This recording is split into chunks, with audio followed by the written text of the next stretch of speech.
Hello, and welcome to another Half-Life 2 mod review. Today's mod is The Citizen, and its sequel, The Citizen Returns. These mods, while nothing outstandingly remarkable, are staples in the Half-Life 2 modding community, and there is a good reason for that. Many mods out there take a similar approach to The Citizen, that is, placing you in the shoes of one of the many rebels fighting for their freedom in City 17. This is an easy premise to craft a mod around. It alleviates a large part of the workload associated with game or mod development by piggybacking on the story and setting already put into place by Half-Life 2. It also alleviates the pressure to create tons of new assets, which are needed for more ambitious projects. I don't say any of this to criticize. Making a mod like this still requires a ton of time, talent, and dedication. And that is where The Citizen sets itself apart from many other mods with a similar premise.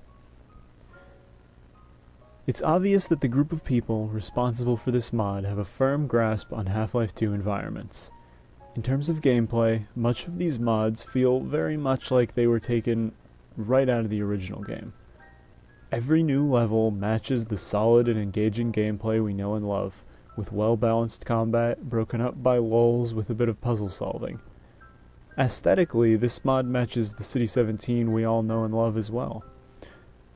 This is kind of a bit of praise and criticism in the same package here. On the one hand, this mod does match Half-Life 2's level of mapping fidelity, but let's be honest, Half-Life 2's City 17 is dated, and only 3 years after its release, Episode 2 showed us how much further the source engine could go.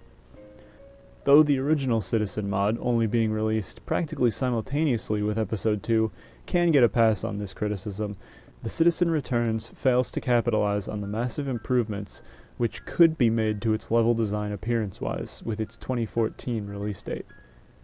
It looks like Half-Life 2, but Half-Life 2 was already a decade old by that time, and the source engine was and is capable of so much more. Another area where I have to both praise and criticize this mod is the voice acting.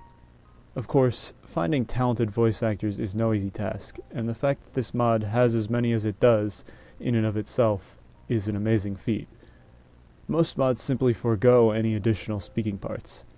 Still, it's worth mentioning that the acting here is stiff most of the time, in addition to the audio levels being a bit unbalanced, which often makes the voices difficult to hear. Ultimately, I think a lot of good could be said about this mod.